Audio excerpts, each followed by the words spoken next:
and welcome to Sunflower Philosophy Tarot. My name is Juliana, and today's Timeless Pick a Card reading is going to be messages from a character from the Shadowhunter Chronicles book series.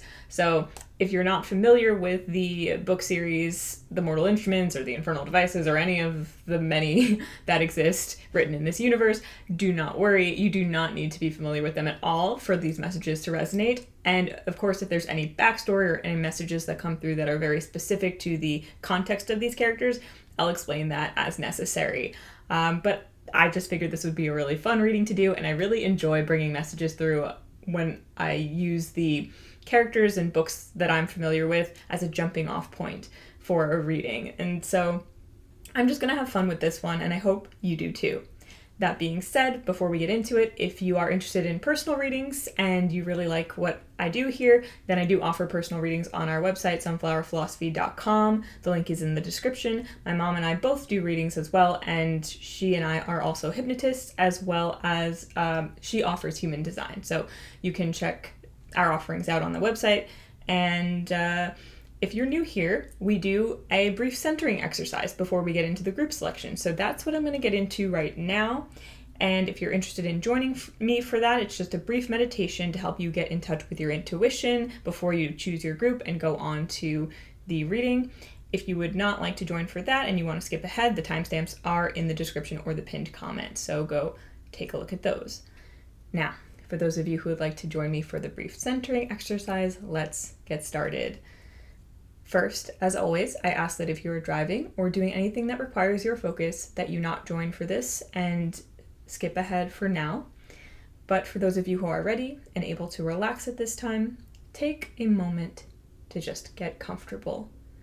And when you feel ready, when you are comfortable, you may close your eyes and turn your attention to your breathing. And now that you are comfortable and beginning to relax, I'd like to take a moment to relax even further. And so let's take a deep breath in together. And as you inhale, you may pause when you reach the top of the breath for just a moment. And then as you exhale, just imagine any tension, any stress from your day just releasing from your body and releasing from your mind. Let's do that a couple more times. Inhale and pause, and then exhale and release anything that needs to be released.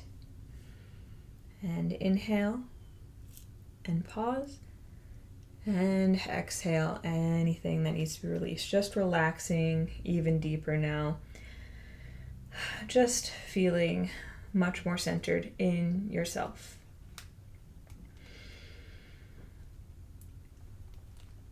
And you can imagine, as you return your breathing to normal, that with each subsequent exhale, you will continue to become more and more relaxed as you listen to my voice and set the intention that this short meditation will connect you with your intuition and continue to relax you as you enjoy this peaceful moment to just be.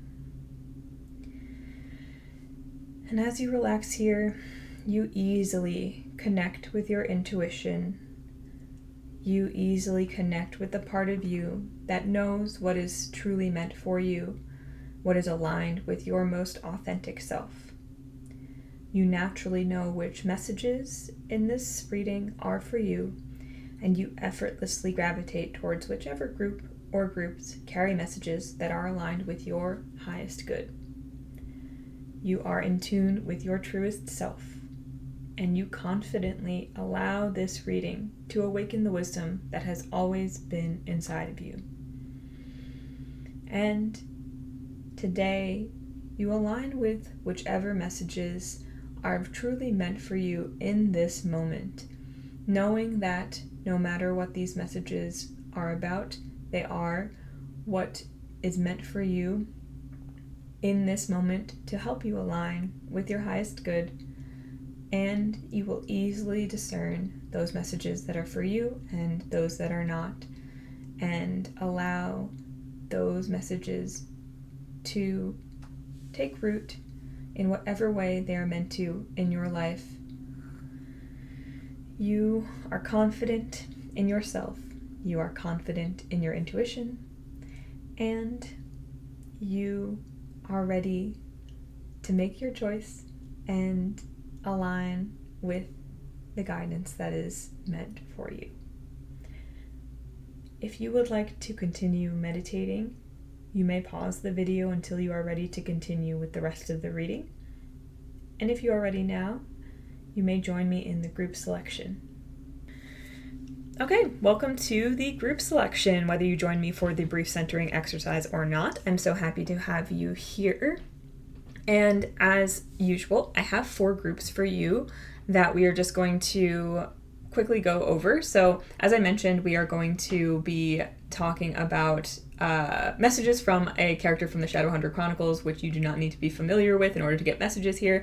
And as those books do center angels as an important part of their world building, I have selected 4 archangel stones here for you to choose from. So I will hold up the stones so you can see them, and I will tell you which angel each stone is associated with, and then you can use that to choose.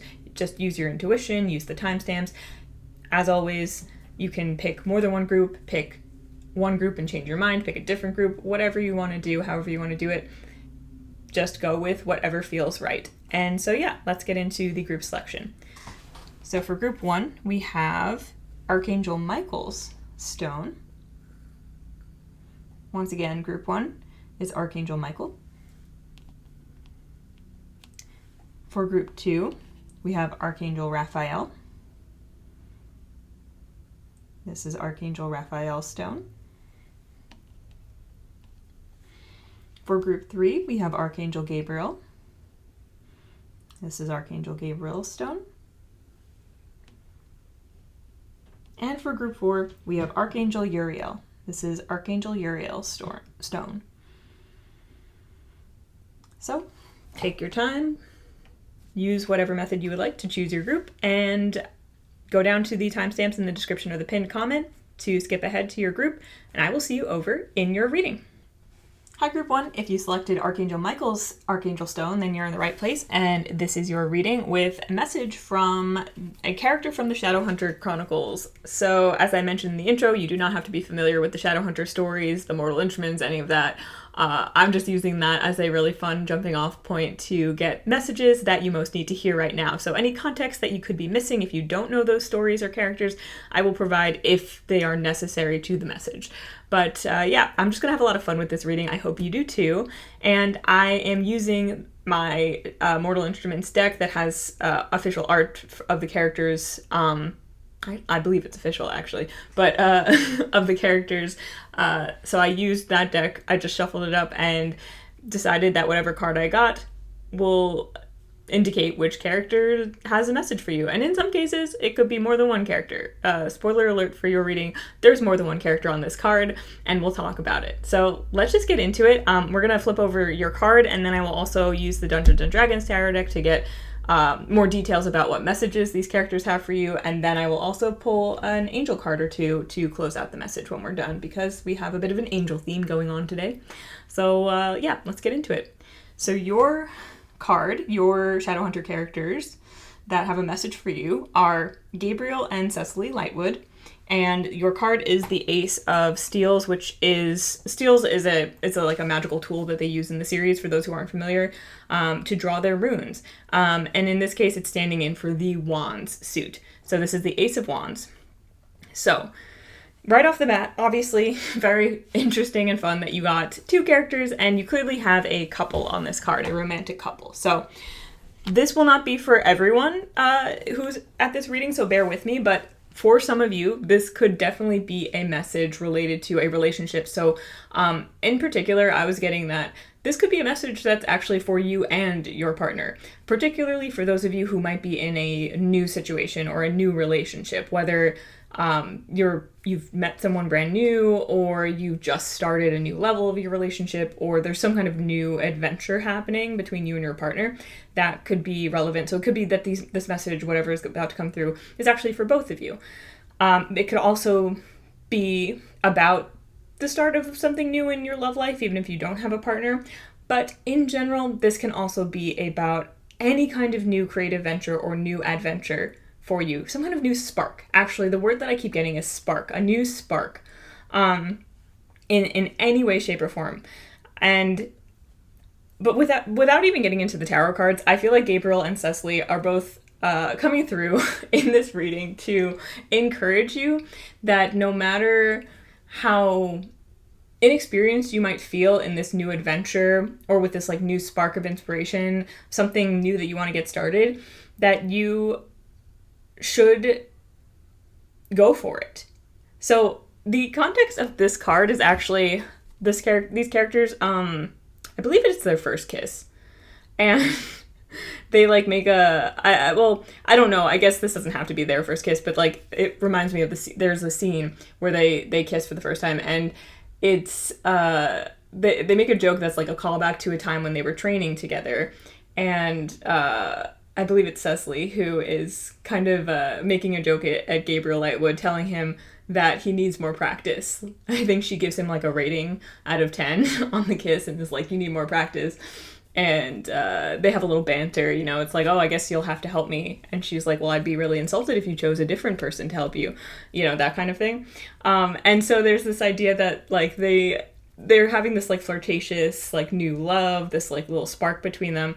And there's a promise of more. There's a promise that it will grow into something that, while this is very new for them and they're both inexperienced, they are willing to work together to practice, as it were, with each other, that it doesn't matter if they're not like amazing at, you know, kissing right off the bat. They want to work together and get better at it.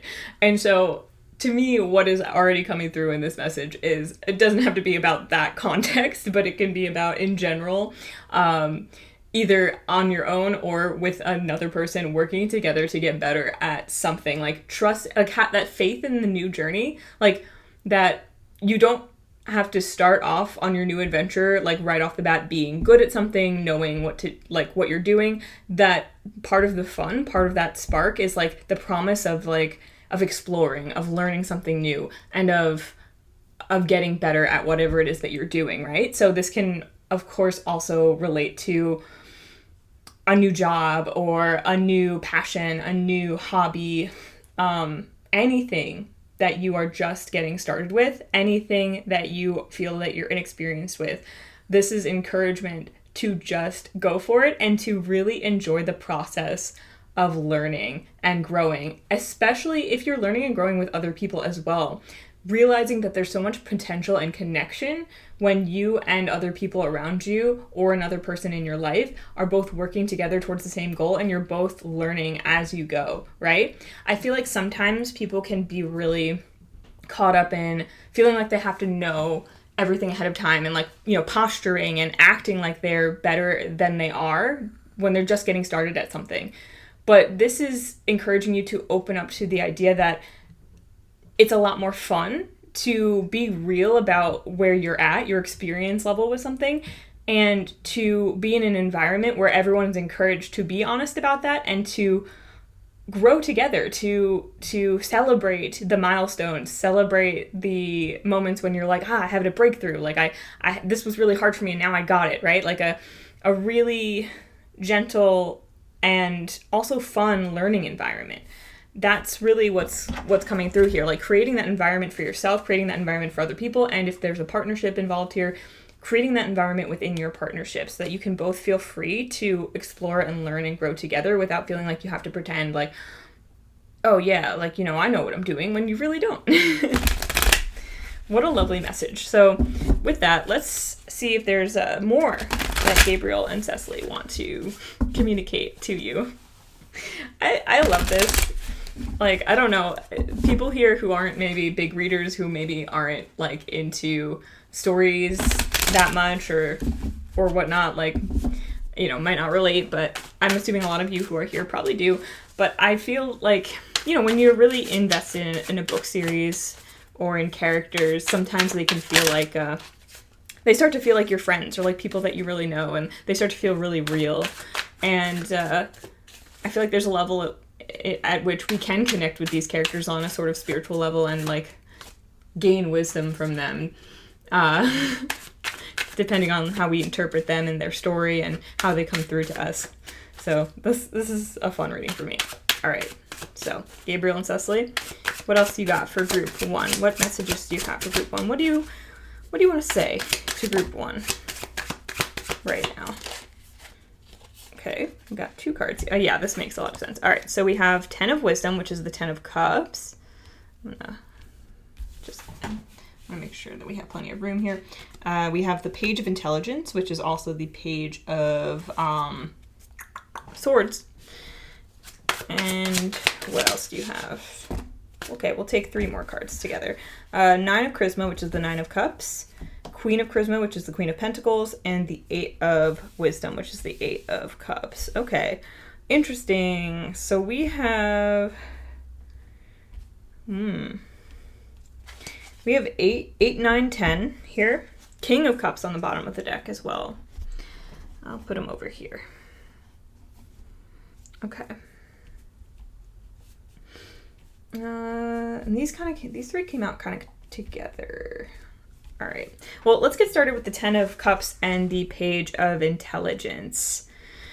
So, yeah. Okay, first of all, the Page of Swords stuck out immediately because this is like that curious experimental energy that I was just talking about, right? The drive to learn and grow, and to create something new. Also, like the Page of Intelligence on this in this deck is she's an inventor. She's creating this like a robotic dragon, it looks like, right? This is someone who's very smart, very curious. This is a reminder that sometimes there's a misconception of intelligence as being just knowing things, right? Like, oh, someone's just really, like, someone who's really smart just knows things, right? They don't ask questions, they just know. Like, that's a real misnomer. And in fact, I remember when I was in school, I wasn't always the best at asking questions, but I remember being very impressed by some of the most intelligent students that I knew. Some of the people who got the best grades were people who asked the most questions and who asked questions that I would have never even thought of.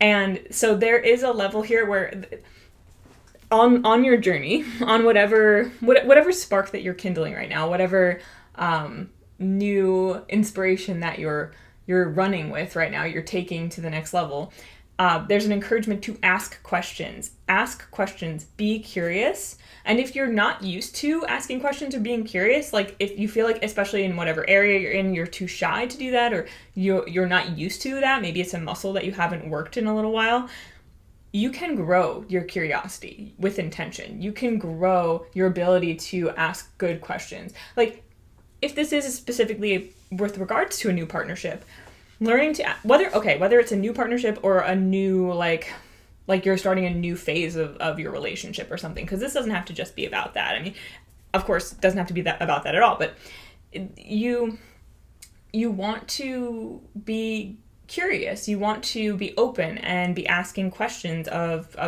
your partner or of anyone that you're working with, right? On a common goal. Like, instead of boxing them in terms of assuming like, okay, ooh, yeah. So going with the example of like being in a partnership, right?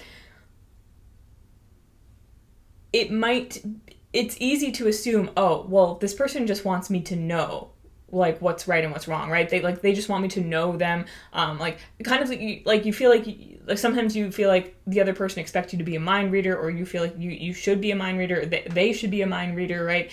And just know what's right and what's not. And it's like, even if you've been in a long-term relationship, sometimes it's like, well, like, how come this person doesn't know me yet? They don't know this or that, or I don't know this or that about them. It's like, well, you need to ask questions. And don't rely on assumptions. Don't rely on past evidence either. Ask questions. Be open to, first of all, the idea that you don't know the answer, and that's not necessarily inherently a bad thing. In fact, the ability to be confident enough to ask questions of someone, the curiosity to ask questions of someone, shows that you care, that you're interested in them, and also that you acknowledge them as a changing and growing being who might not always have the same answer to the same question, right? humans change and grow, and also we go through different moods and ups and downs throughout the day even. So sometimes an answer to a question will change from a day-to-day basis. And it's keeping that in mind and using the principle of curiosity to help you grow your relationship and your connection rather than keeping it stagnant. And being open to the person that you're working with being a different person than you expect them to be. And the potential for your relationship being something beyond what you expect it to be, right? You don't need to know already. With this page, with this ace, you're just getting started. You're seeking the truth. You're curious, you're learning, you're growing. And that means that inherently you don't know. And actually there's a lot of, there's not only humility in admitting that you don't know things, but there's a lot of, there's humility, but there's also, there's respect in that, I feel. I feel like it is respectful to another person to a degree to admit that you don't know everything about them and to be open with the fact that you have a lot to learn, that you're always open and curious to learning about them, that there's always more to learn about them, right? That they are a growing and developing human being as much as you are, that they are a three-dimensional person, that you don't know all the facets of them and they don't know all the facets of you. So yes, to keep, this is also like to keep that spark alive in a relationship, right? Always be learning, always stay curious, no matter what stage you're at. Yes. And this is true, of course, of any kind of journey that you could be on. It's true of even a job that you're in. So any area of your life, any area of your life where you either have like a new spark and a new adventure that you want to go on, or you're wanting to rekindle a spark. You're wanting to rekindle some kind of interest or joy that maybe you feel like you've lost in some area of life. This is how you do it. You kindle curiosity. You find ways to see your person, your pursuit, your life, yourself in a new light each and every day. Ask questions. Ask questions. Ask questions of people. Ask questions of yourself. Ask questions of the universe. Ask questions in your journal. Just put a question out there. Just ask questions. Yes, that is.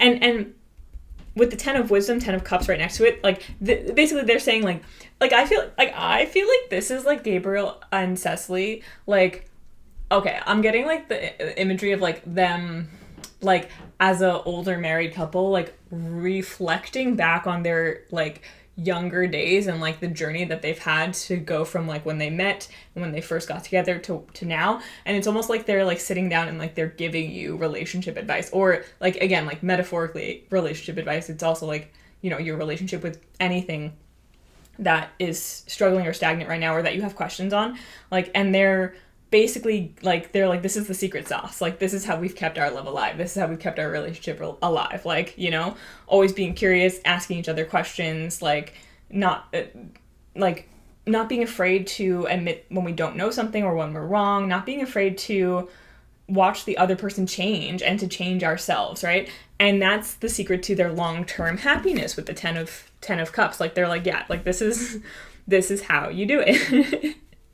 Which is really fun. And so we have the 10 of wisdom here. I said 9 of cups before. This is the 9 of pentacles over here. This is, okay, yeah, another piece of advice they have is, especially for those of you, in this case, especially for those of you where this is talking about a relationship or something where other people are involved. Also, learn to steer your own ship, right? Be the captain of your own ship. And because not only are you working together with others, are there other people involved, but at the end of the day, your empowerment, your personal self-control, and your ability to handle your own life is one of your biggest contributions to whatever project or relationship you're involved in, right? Sometimes when we feel our own lives spiraling out of control, we seek to control others because we feel like that is the source of our lack of control. But that's a projection. That no matter what someone else is doing, we have to, if we're having an issue, if we're feeling really unsettled by something or someone or whatever's going on in our lives, there's something within ourselves that needs to be addressed as well. So steer your own ship. Focus on where you're headed and trust that the people who are meant to be with you will be with you on that journey. It doesn't mean like, don't steer your ship into someone else's ship, right? Like, don't crash. Like, that's the other thing. Like, you're being considerate of other people by learning how to steer your ship and being a good captain, right? That's what you're doing. Because like the Ten of Cups, like that can involve a lot of other people. And I'm getting the sense that even if this is about a project or something, like there might be other people involved in whatever we're talking about here, whatever you have a spark for, there's other people involved. And the Ten of Cups can often speak to like kind of a collective emotional fulfillment and joy and happiness. The Nine of Pentacles in particular, that's about your individual like skills and wealth and abundance. That's you as an individual, and you are the one who's in charge of that. And so if there are any, like say as a couple, there are any concerns that you have moving forward about your personal situation, your health, your finances, things like that, focus on getting those things in order. You can work together with your partner, with other people to help make that happen as well. But there's a sense of like, take responsibility and ownership for it, right? Be the one who, even if you're working with other people to help you on this journey, be the one who feels like you're in charge of that, right? Because it's your, at the end of the day, it's your health, your abundance, yourself. Like, do maintain a sense of sovereignty, maintain a sense of control over your own life. And then with the Queen of Pentacles here, like, along with that, yeah, like, I feel like that's the Queen of Pentacles and the Eight of Wisdom over here are kind of clarifying this Nine of Pentacles over here. Like, nurturing your space, your health, taking care of yourself, and also this allowing you to then take care of others, to be there for others. And there's something really important about like, yeah, I do feel like whether this is a partnership or a project that you're putting energy into, it's a reminder to put energy into yourself as well, because that will allow you to output more energy for other people in the long run. If you have a good practice of, if you have a good practice and control over your own life and your own self, your own emotions, your own health, your own finances, everything, you can then expend more energy, because you will have more energy, helping other people, nurturing other people, working with other people. But you have to be tending to that first. With the Eight of Wisdom, Eight of Cups, like that's kind of like that creates your shield from anything that, yeah, it's like this is kind of like you taking care of your own energy, taking care of yourself. That protects you and others from anything that could drain you, that could take away your spark, that could take away your light. I feel like you also could be, I feel like there's also a message here about, okay, yeah, like balancing protecting your energy and protecting yourself with vulnerability and the willingness to be open and curious and able to connect, especially in partnership, especially when you're working with other people, right? It's like, yes, you want to maintain your own energy, steer your own ship, be in control of yourself. And in doing so, you allow yourself to open to, how do I want to say this? Yeah, you're finding the balance. I guess really what it is just finding the balance between like taking care of yourself, taking care of your own stuff, and that allowing you to then like connect more deeply with other people in your life. Because like the Eight of Cups can be about walking away, but in this particular deck, it's about like, to me, it's like about protection. And sometimes it can be like you can be overprotective of yourself and never take your shield down and not want to be vulnerable. But if you're in the case of like this Eight of Cups with this person, like if they're some kind of, soldier or warrior, right? They need to know when to use their shield, when to put it up, and when to allow themselves to be exposed enough to strike in battle, right? And so that's the same. You can apply that the same way with a relationship or with a new venture, right? A new project that you're putting out there, right? Like, say this is about a new job or new project that you're starting, right?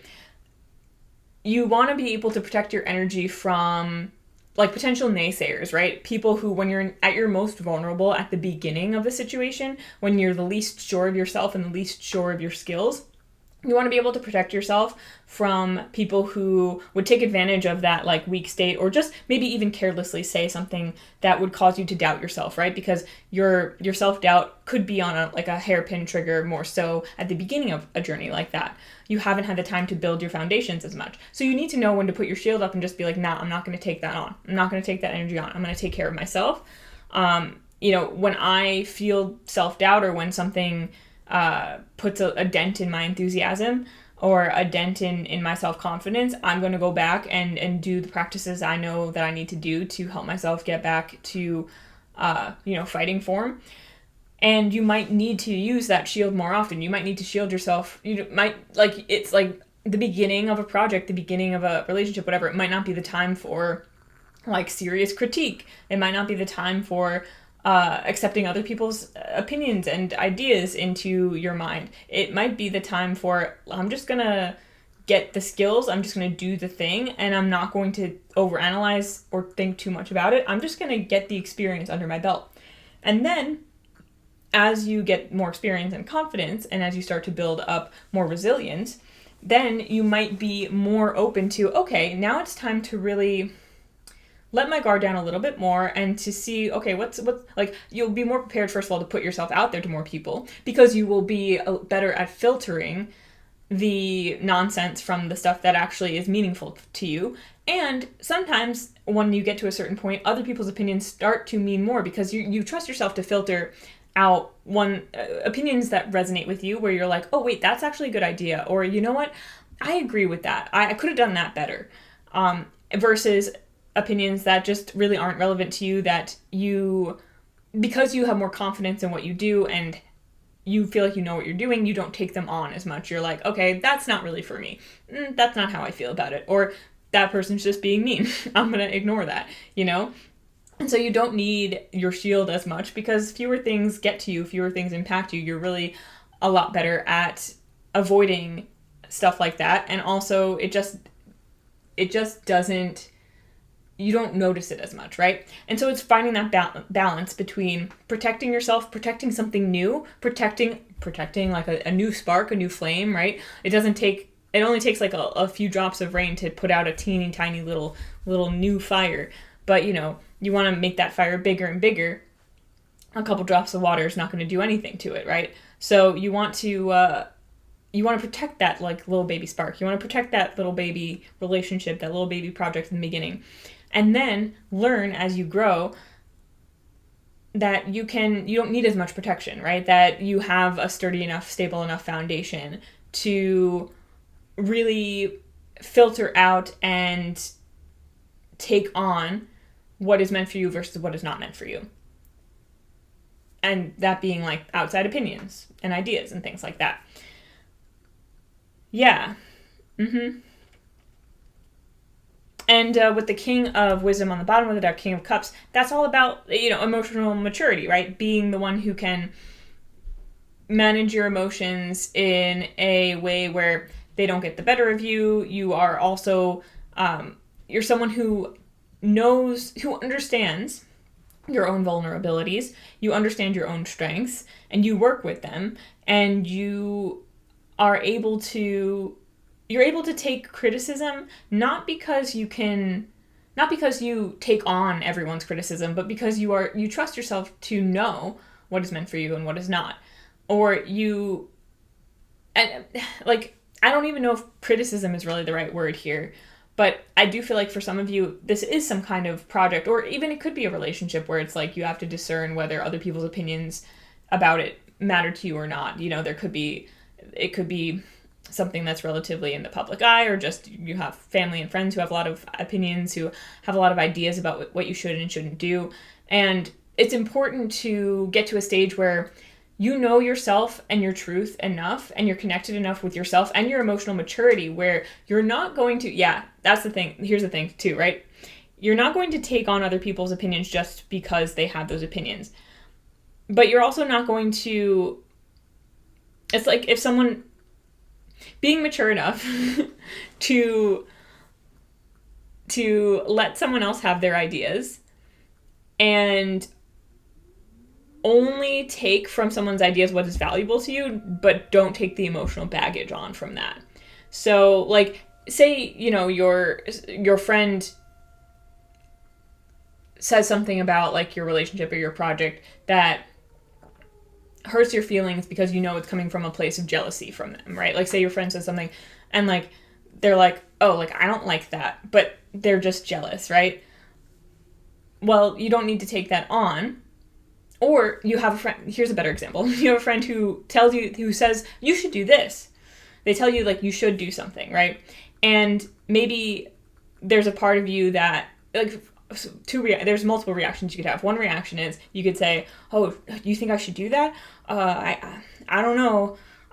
But if you say so, I guess I should, right? And you just go along with it because you want to be accepted, you want to be approved of, and you're not sure of yourself, and you think, oh, maybe your friend's right, even if their idea actually isn't aligned with what you truly want. On the other hand, someone could say, you should do this, and then you could also be like, ugh, I hate you telling me what to do. I'm going to do the opposite of what you said because I don't like being told what to do.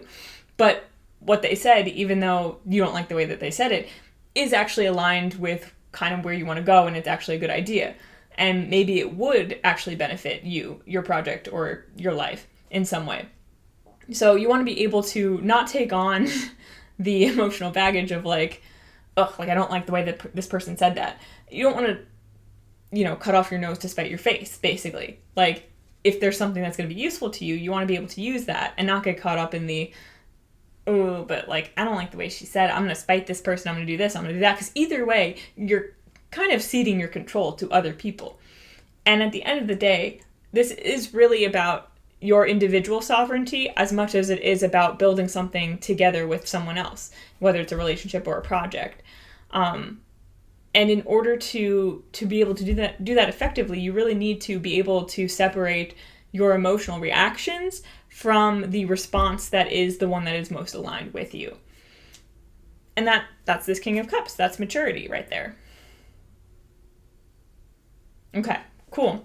Some of that message was like a little hard to like word or frame, so I hope that it came through in the end. But we're gonna close this out with these angel cards here. So,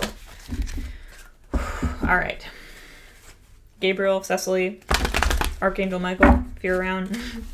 Any closing messages for group 1 to really close out what we've talked about here today? Okay, we've got 2. We've got generosity and introspection. I will read both of these. So, generosity. Generosity is a quality of spirit. It is rejoicing in the good fortune of others, even when you have nothing to celebrate yourself. Yeah, this King of Cups, I feel like, is good at that. It is an attitude of mind which means that you are happy to give without expecting in return. Drawing this card invites you to be generous-hearted and indicates that you are ready to aspire to this noble quality. Angel wisdom suggests that you give of yourself freely, openly, and lovingly. The rewards for generosity are great, for all that you give from an open heart is returned to you multiplied. Yeah, and I honestly feel like that is part of the advice, like, in a roundabout way, when I was talking about, like, taking care of yourself and developing your own kind of, like, personal shield, but yet at the same time knowing when to be vulnerable and open. That is kind of what I feel like that process is building to, is this ability to be increasingly generous with yourself, your creativity, in your relationship, whatever the context of this reading is for you, with your time, with your energy, with your true self, right? When we learn to be vulnerable, an act of vulnerability is generous in a way. It's generous to ourselves, it's generous to other people, because it's sharing in a way that we're not used to doing. And sometimes, and at first, at first glance, vulnerability does cost us something, right? It costs us a sense of safety. It costs us an old way of going about things, an old way of being. But it is required of us in order to make something new out of a situation that we're trying to grow. Whether it's in a relationship where you want to deepen the connection with another person, or it's in an artistic pursuit where you want to reach more people and connect with more people. There's vulnerability in sharing yourself and in trusting others to receive your message or receive your art, and knowing that not everyone will receive it in the way that you want to, but allowing the fear to, not allowing the fear to stop you, and allowing that potential cost to be worth it. Then we have introspection. Your angel guidance is to find quiet space for contemplation and look within. It is time to withdraw and review your life. Taking time and space for yourself gives you an opportunity to recuperate from life's challenges, to reflect on the way ahead, strengthen yourself, and prepare for the next phase of your life. During times of introspection, you can become aware of your gifts, your inner reserve, and your wisdom. It is time for healing. Still your mind and quieten your emotions. Ask for your angel's wings to enfold you and provide you with a safe haven in which to relax. Then you can listen to the promptings of your angel, inspiring and guiding you. The affirmation is, I claim time and space for myself.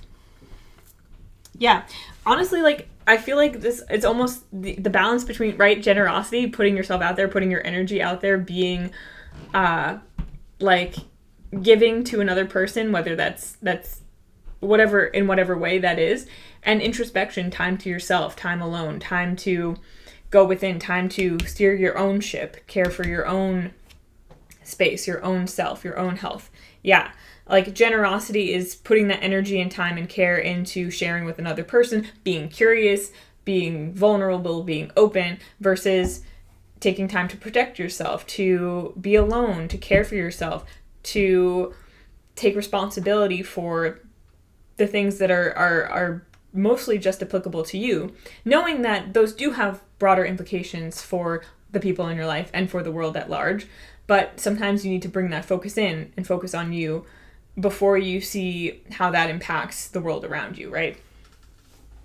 And yeah, I feel like that's the balance that is being struck here.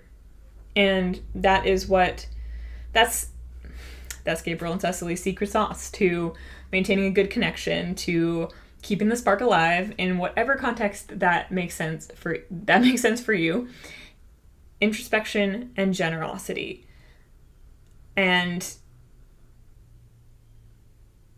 curiosity, and just being ready for the adventure as well. With this 9 of Cups here, this pirate ship, you know, being ready for whatever lies ahead for you. I also just got, when I looked at this 9 of Charisma again, the show One Piece, and like the phrase, it's not from the show, but like that, what if the treasure is the friends we made along the way? I do feel like that's a joke that a lot of people make about that show. I actually don't, I haven't watched it myself. I've seen live action, but I know that there's a lot of there's a lot of emphasis on like the crew of the ship in One Piece, and like, you know, how they all work together, and they all have a common goal, but they also have their individual goals, and they support each other and everything. And yeah, again, I feel like that balance between the collective goal and the individual goal, and knowing that there are going to be times when you need other support, and then there are going to be times when you need to support someone else. And sometimes, you know, like I'm getting like that 6 of Pentacles as well, like the scales that the person's holding in the 6 of Pentacles, like, you know, sometimes the scale is going to be tipped one way, sometimes the other way, but it's always going to balance out. And so when you can trust that as well, generosity is easy because you don't feel like you're being depleted, you don't feel like you're being taken from. You understand that everything is repaid in one way or another, but you're also not keeping score. And that's another thing as well. It's like, don't keep score in your relationship. Set generosity as an intention for yourself. That's something that you want to aspire to be, and to do. And know that when there are times when you feel like you don't have enough to give in one area or another, maybe that's not the way that you're meant to be generous in this moment. Maybe there are other ways that you can be generous, but generosity isn't about depleting yourself. It's not about overgiving and draining yourself. Generosity also it's something that you can do deliberately and consciously, knowing what it is that you actually have available, knowing what it is that you feel free to give. And you can cultivate yourself and your energy and your abundance and your whatever it is that you want to give. You can cultivate that purposefully so that you have more to give. And there's generosity of spirit in that. And that might mean that you take some time to yourself and you focus on your own stuff for a while. But then you have all the stuff that you have left, that you have created, that you can then put out there, that you can then give out, right? And that's part of the generosity. Part of generosity is like going within, focusing on yourself, cultivating the things that you want to give, and then having those things to give. Yes, which again is applicable in so many different areas of life, but definitely sounds like a really good piece of advice if you're in some kind of relationship and you're navigating that kind of dynamic between being in a partnership with someone and being also in charge of your own life and working on your own sense of self and figuring out what your place in that partnership is. So, very interesting. Well, I hope you enjoyed this reading, Group 1. I hope this was helpful. Please like, comment, subscribe. I would love to hear from you. Once again, if you're interested in personal readings, we do offer those on our website, sunflowerphilosophy.com. Link is in the description. We do, my mom and I work together. She also reads, but we're also both certified consulting hypnotists. And and my mom does human design. So all that on our website. Links in the description. Thanks again for watching. Have a wonderful life. And I will see you in another reading again sometime very soon. Bye! Hi, Group 2. If you selected Archangel Raphael's stone, then you're in the right place. And this is your reading with a message from a Shadowhunter Chronicles character, which, as I mentioned in the intro, you do not have to be familiar with those books, like the Mortal Instruments or the Infernal Devices or any of those. I will explain any context as it comes up if it's relevant to the messages that come through here, but this could still resonate for you, so whether you're familiar with them or not, I hope you have fun with this reading. I know I do. I enjoy readings that are based on books and characters and things that I like. So I have, actually, I used the tarot deck that I have, which has characters from the books on them. And I got a card for you already, so I will flip this over in a moment, and then we'll get into the Dungeons and Dragons tarot deck to expound on the message that's coming through, and then we will finish off with a couple of angel cards, as we do have the angel theme a bit here, because if you're not familiar, angels are a part of the world building of this series. But anyway, let's just get right into it, shall we? So let's look at your character who has a message for you. All right, so we have Clary Frey, the creator. So Clary, if you're not familiar, is the first main character, although there's always an ensemble cast. She is technically, I would say, the first main character of the Shadowhunters books, the original Mortal Instruments. And this card, the creator in particular, in this deck, corresponds with the same number as the world card in the regular Rider-Waite-Smith tarot. So I can see it as similar to that. And it also kind of makes sense with the creator and the world. There's like a holistic sort of feeling that I get with it. But she came out in reverse, and that felt significant because I tested it a bit and she kept falling out in reverse. So we're going to take her in reverse. That feels important. So Clary, I feel like Clary's here to address some kind of unfinished business that you have. And this could definitely be around creativity. So Clary is an artist. She draws. And that ends up being part of sort of like a special power that she has. Shadowhunters, they draw runes that have powers, and she's the only Shadowhunter that they know of who has the ability to create new ones. And because she was kind of an artist growing up as well, there's it sort of like ties into her ability to draw new runes in a way. So she is a creator. She creates new things. There's something here that's definitely is speaking to like creating something or creating things that no one has ever seen before. And again, there's something about unfinished business right? So either there's some like project that you've started that's you're literally in the middle of, you haven't finished, or there's some things that I feel like there's, for some people here, there's things that you've put on the back burner that you have not come back to that are waiting to be completed. But there's an unfinished cycle here. You're in the middle of some kind of cycle, and it's either like you're still working on that project, or it's something that's like in suspension right now. Like you started it and never came back to it, and it's waiting. It's just like waiting in the wings to be completed. And there's a sense that there's like a certain amount of importance around this unfinished project. Like, again, something about it being unlike anything anyone's ever seen before. Something that in some cases could be life-changing for some people, or at least for you. And yeah, interesting. So let's see, Clary, what is it that you want group 2 to know about this unfinished business here, this unfinished project? What do you want to say to group 2? The star. Oh, okay. Star potential. This has the potential to be big. You have the potential to be big. What else do you want to say, Clary? 2 of intelligence, 2 of swords, decisions. So you might be, one of the reasons why you might be paused right now is that you're deciding which direction to take something, or you're making some kind of important decision related to this project. Or you could have a lot of different ideas that you're trying to decide between. What else, Clary? And these 3 came out together, and we will take them together. Wow, 3 of wisdom, 3 of cups, the Empress, and the Chariot. So we have 4 major arcana out here, including Clary herself. 5 of cups on the bottom of the deck. I don't know that, I'm going to put that off to the side, but I might not talk about that too much. Okay.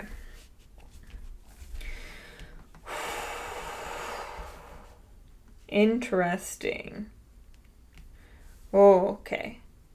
So with the star coming out first, I mean, that is potential. That's potential. That's being seen. That's, I feel like very plainly for some of you, there's potential here to be famous, but on all different levels, right? I mean, maybe for some of you, like literally celebrity status, maybe for some of you just like well-known in your field or well-known in a certain niche or area, but there's some level of notoriety here. There's some level of being known, being seen, as successful. And there's also this idea of like, there's some kind of wish or dream that you have, that has the potential to really come true in this lifetime.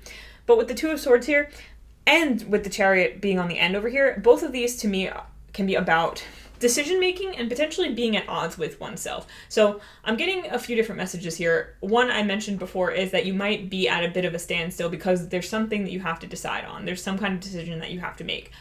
If that's the case, I actually feel like there are people in your life who can help you make your decision. I'm getting friends. I'm getting potentially a mother figure, or someone who is motherly, or someone who is very powerful feminine energy who can help you with your decision making. I in fact think that the Chariot can also represent someone in your life as well, someone who has a strong sense of like power and control in their own life, someone who's really the captain of their own ship, which is also kind of bringing me back to some messages that came through in group 1. But in this case, yeah, I really feel like there's either like a decision that you're making that's kind of like put things on pause for you because you haven't decided what you're going to do or which direction you're going with, or something, you're indecisive about something.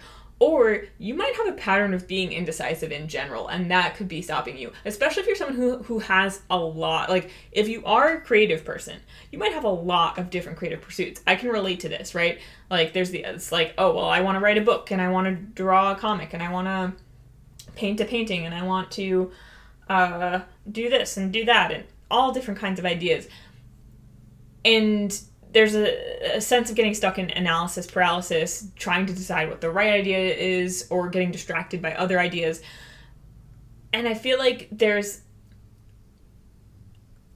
first of all, there's potential also with the 3 of Cups here, I feel like, to combine multiple different paths into one.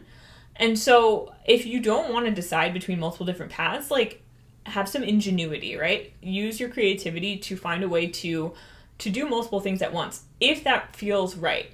In some cases, you do want to whittle down your options, or you do need to make a specific choice.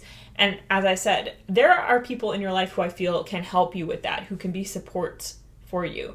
I am getting the sense, like, with Clary, I mean, I feel like in all of the Shadowhunters series, you know, friendship and family are very important. And she, in particular, has a really strong friendship, like a childhood friend that she's been close with for a long time, who's a really good support for her. And, like, they have a relationship that it's one of my favorites in those series, because they go through kind of a lot, and there's a lot of stuff that could have really gotten in between them and caused them to fracture in their relationship, but they stay really strong throughout the series and come back even stronger after these issues that they go through. So, like, friendship is really important to Clary, and she's also someone who, despite having that really strong singular friendship, does initially have trouble connecting with other people on that level. But towards the end, and like in later, I see like this version of Clary Frey as one she's grown into herself, right? And so I feel like, because she's in reverse right now, like I feel like you haven't necessarily quite fully grown into yourself yet in some aspect, in some area. And she is here to encourage you that you can. Where Clary starts the series and who she is in later books when she pops up as an older person a bit, is different. There's a certain level of confidence, there's a certain level of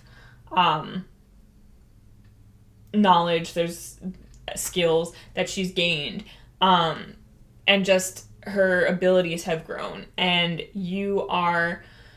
she's here to tell you, like, like, you're gonna go from a nobody to, like, she goes from just like some teenage girl to like a really like well-known Shadowhunter who kind of saves the world, right?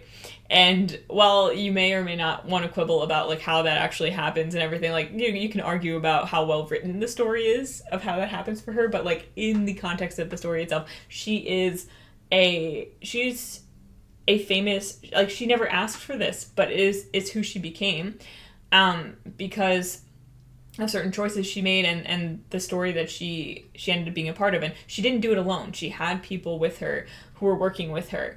And so, yeah, like, again, there's something about, like, you haven't fully grown into your full potential yet. You haven't grown into the person who you're meant to be, who is actually, I feel, again, like, you could be really well known. You could really be quite visible when it comes down to it. When you fully grow into yourself, you're someone who's going to be, your face is going to be out there. Your work is going to be out there in some way, shape, or form. People are going to know your name. People are going to know about you.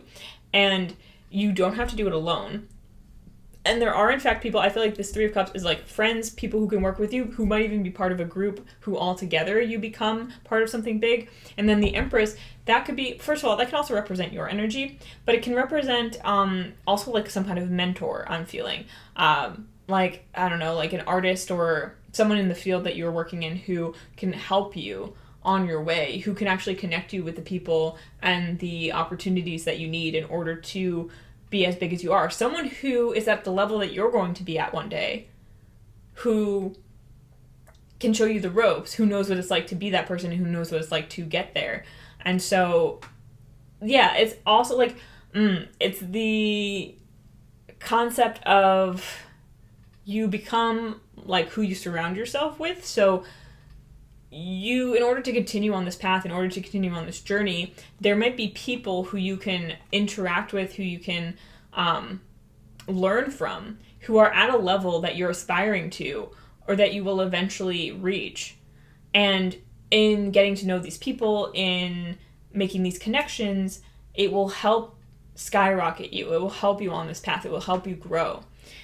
It will help you go from this I almost see like this Two of Swords as like this, like I'm indecisive, who do I want to be, where do I want to go, to this person in the Chariot who knows who they are, who knows what they want, who's in control, who has the ability to move forward, who's confident in their path.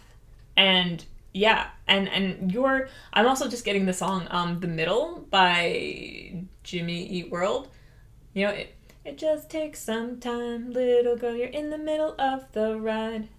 yeah, you're in the middle of the ride. Everything will be just fine.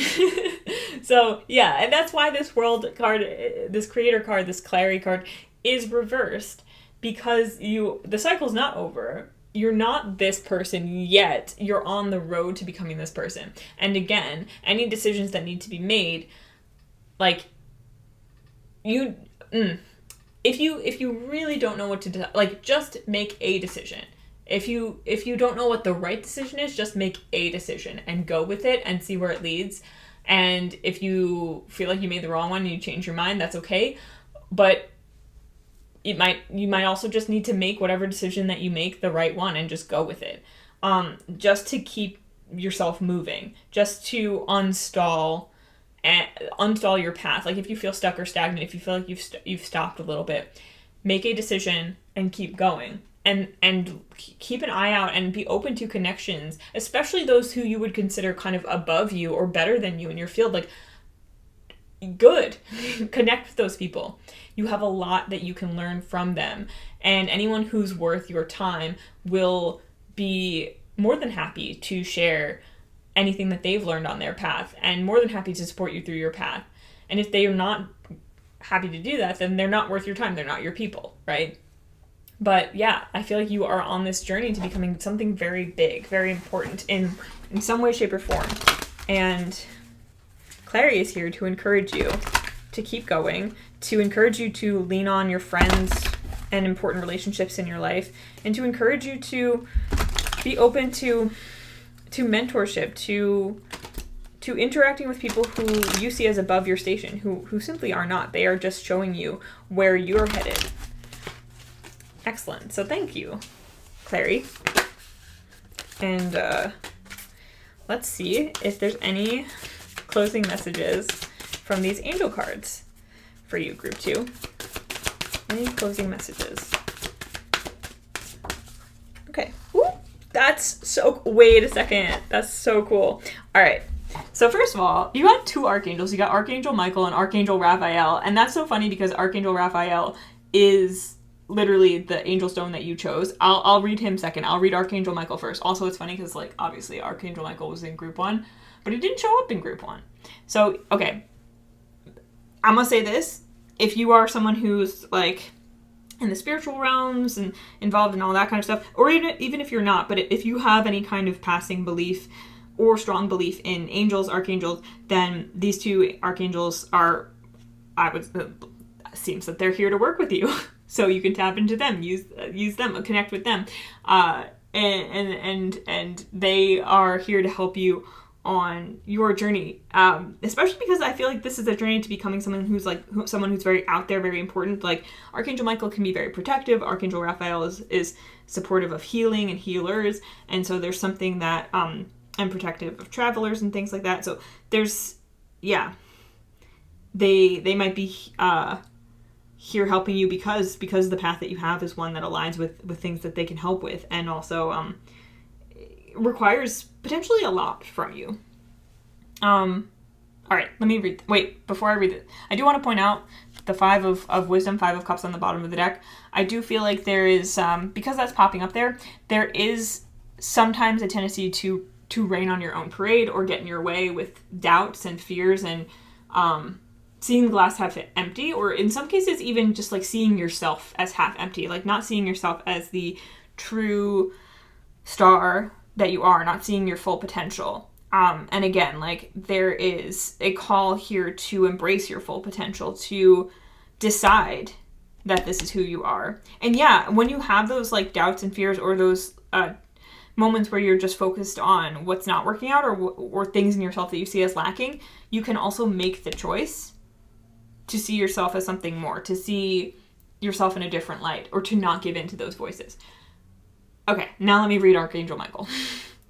When you are blessed with this angel card, you are guided to invoke Archangel Michael to help protect and strengthen you. He will increase your ability to deal with problems, so ask him to cut with his sword any emotional cords which bind you to people, stuck situations, or past memories.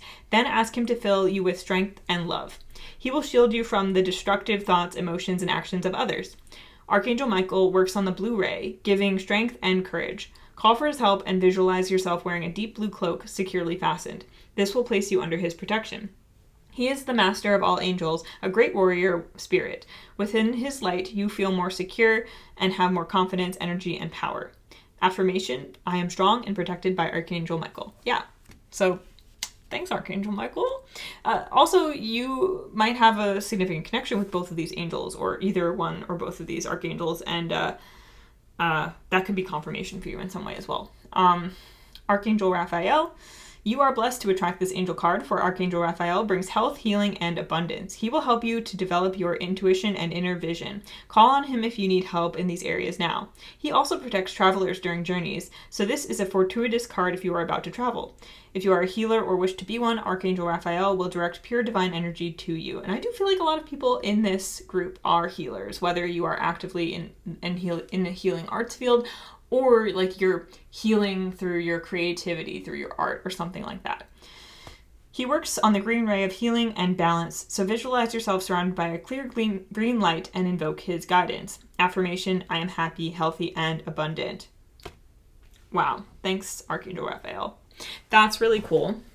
So yeah, I love that they both came through. Protection and healing are significant, definitely, to this group. And it also is funny because Clary is one of the only characters thus far in the Shadowhunter Chronicles series to actually have come face to face with an angel and lived to tell the tale and like communicated directly with it. It was Archangel Raziel. Actually, is Raziel an archangel? Yeah. It was Raziel, but still, the fact that two archangels came out for you in this specific reading, that on some level might be you as well, that you have this connection that is being emphasized here because it's something that you can draw on to help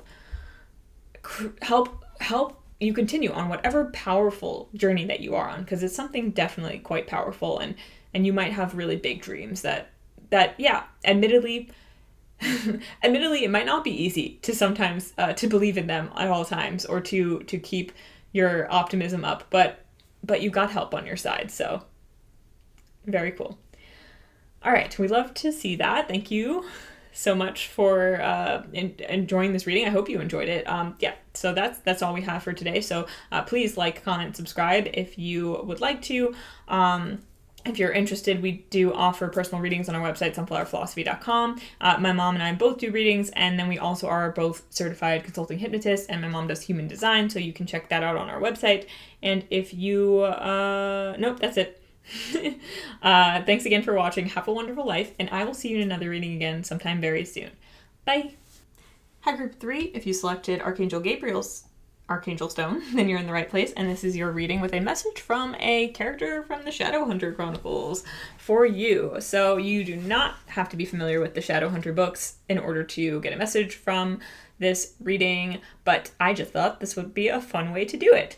And any context that you need to know about a character or story, if it comes through and is relevant to the message, I will explain, so don't worry about that. But hopefully you have fun with this reading. I know I am having fun with it. And we're going to flip over this card, which will show you your character or characters, because some of the cards in this deck, which have the characters on them from the books, have more than one. We'll flip this over in a moment, and then after that we'll get more messages from the Dungeons & Dragons tarot deck, and then close with some angel cards, because angels are an important part of this series. So that's why we're going with a little angel theme. Let's get right into it, Group 3. So your character or characters is Henry and Charlotte Branwell, the 10 of Rings, or 10 of Pentacles. You are the second couple to be, and specifically romantic couple, to be on one of these cards. You are, spoiler alert for the next group, you're not the last. It's actually really funny because I said Shadowhunter's character, and then like 3 out of the 4 groups got couple cards. So you know what? That's just the vibes today.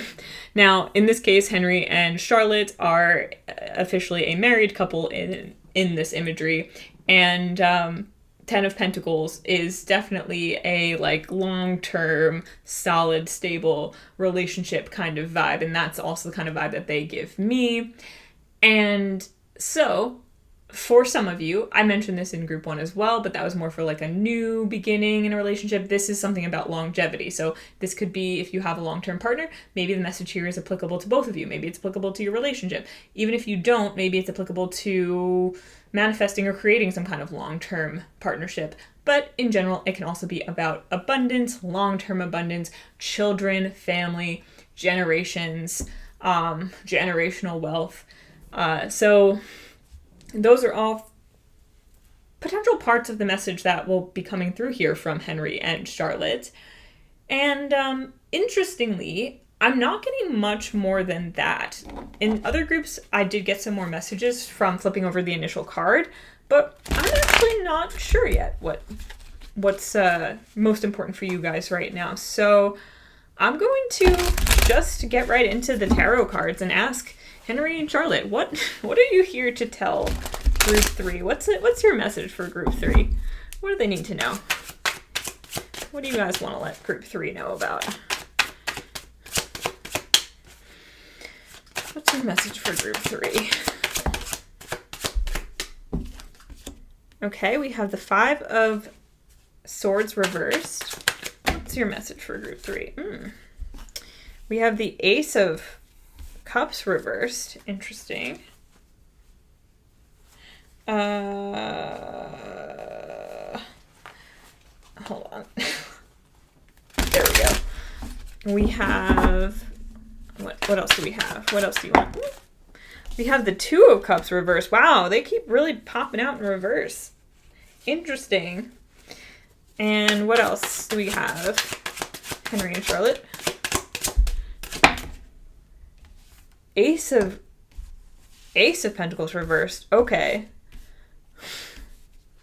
I'm going to get one more card, and I'm going to ask, why are these cards all coming out in reverse? What is the significance of this? I mean, I'm sure I'll get those messages, but I'd like to... Strength. Okay. 3 of Charisma. What is going on here? Okay. When the 3 of Pentacles came out, I did get, like, for some of you, this could be about a family or having children. Henry and Charlotte do have children in the series. That could be part of the message that's coming through here. With the 3 of Pentacles, I was thinking, like, 2 people becoming 3 people. We do have the 2 of Cups and the Ace of Cups, so it's like 2 people and then there's like a third. Then it's like also maybe like 3 children, and it's not gonna be for everyone. But if those are messages are confirmation for you, are relevant to you in some way, you can take that as a confirmation. So there might be something in here about that. But Henry and Charlotte.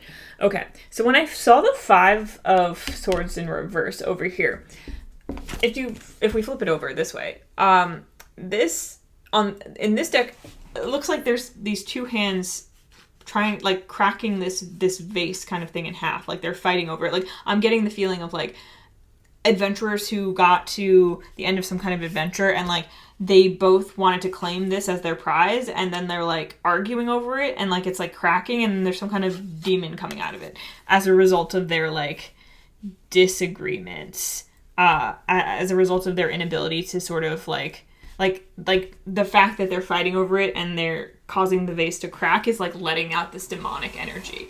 So that's kind of a heavy message, but there is a sense potentially here of addressing any kind of underlying, like, disagreement. Yes, okay, so, okay. This doesn't have to be about a romantic relationship in particular, but I do feel like it could totally relate to that. There's a sense of, like, addressing any kind of underlying conflict that, and this could be even just, like, a general pattern. It could be a familial pattern. It could be a generational pattern, actually, of misunderstandings or arguments or disagreements being swept under the rug, not being properly addressed, and almost like this demon being like released is like it could be your own personal demons related to relationships, related to family relationships in particular, going unaddressed and potentially lingering in your psyche, in your actions, in the decisions that you make. Because I feel like with the Ace of Cups here in reverse, I mean, there's two aces here. That's like potential, right? That's like potential for emotional well-being, potential for opportunities to come to you, especially opportunities for happiness. And then Ace of Pentacles is like, it's like, I always think of it as like a seed, like growing under the surface, right? Something that has infinite potential to grow into anything. And the Two of Cups here, like, it's almost, I do feel like for a lot of you, this could be about a relationship, because whether you're in one or not, like, I do feel like there's some kind of like past conflict or generational trauma influencing your current relationship or ability to be in a relationship or your attitude towards relationships right now. And it's suppressing your ability to see opportunities for like emotional fulfillment and also for financial and potentially financial growth and abundance. And with Henry and Charlotte being here and this 10 of Pentacles here, like, you have a lot of potential for great abundance, generational abundance. This is about legacy, about family, and I feel like that could be a really sticky sort of subject for you, a situation for you right now. Now, Charlotte and Henry's relationship is kind of like, it starts as like kind of an arranged marriage situation almost, where both characters actually do love each other but are under the impression that the other one only married them for a certain kind of convenience, for their own ends, basically. And so that causes miscommunication early on in their relationship. So the theme of miscommunication could be a big one here, and that could be like, again, spanning like a family pattern, but it could also be like in particular in your family right now, or in a specific relationship right now. Where there's some kind of miscommunication that, again, has gone unaddressed, where there are assumptions being made about other people's motives or thoughts and feelings without actual discussion, without actually knowing the truth, without understanding where the other person is actually coming from. Yes, okay. So there's a habit of just assuming other people's thoughts and feelings about things and not actually discussing them, not having a conversation, not actually hashing out and understanding what is going on in another person's mind. That is something that needs to be addressed. Henry and Charlotte needed to have the conversation in order to have a better relationship in which they both understood that they actually love each other and were compatible. And there's also something in the storyline regarding a feud that Charlotte's father, who's now deceased, had with another member of like the Shadowhunters organization, and this feud interfering with their investigation that they're undergoing, and so her needing to basically attempt to address like the sins of the father, right? To close the wound, to address the issue so that she can move forward with the present time investigation that they have going on. So there's also a message here about potentially for you having to resolve something that was started maybe not by you, maybe by someone else in your family, maybe by an ancestor, maybe by your parents, and ultimately it falling to you to resolve this. But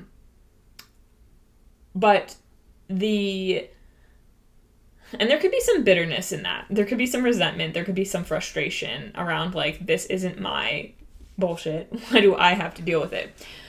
But the reason that you have to deal with it, I mean, you don't have to deal with it, actually. Like, you could just let it fester. You could just become part of the problem. You could just let it stay an issue.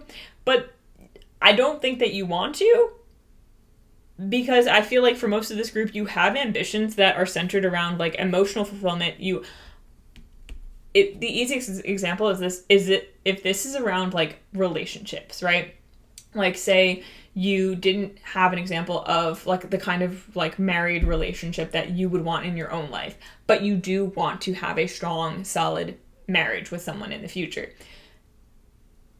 any unresolved issues you have around the, marriage that you saw, whether it's your parents or whoever raised you, or the relationships that were around you in your life, any miscommunications that went unaddressed there, any issues that this caused for you emotionally, anything that's going on that's unaddressed under the surface needs to be sorted out and addressed so that you can move forward in your desired future, in your desired partnership, because that is possible for you. That is here for you. You do not have to continue any of those same things that happened in your family, that happened in relationships that you saw, or even in just like the broader world around you. If you're not seeing those relationships that you would like modeled for you, you can choose to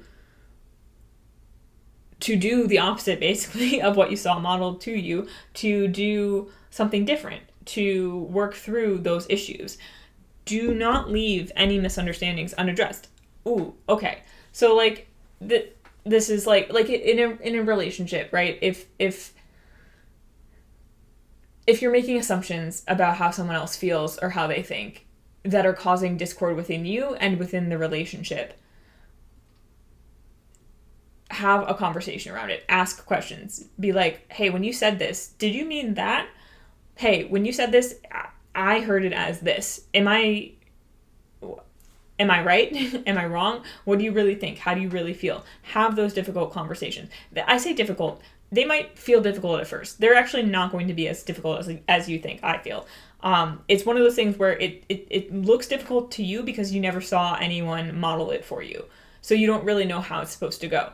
You can research, you can look up models and examples of conversations like that might help you feel more comfortable with that kind of thing. But also, the more that you work on it, the more that you do it, the more comfortable it will become. It will only seem hard at first, but it will make things easier in the long run. And that is one of the patterns that I think you're breaking from your past, from your family, no matter if it's in relationships or in other situations, is you're addressing the things that other people in the past found too difficult to address. And you're just like, you're just doing it, right? And you're realizing that it's going to make the rest of your life a lot easier.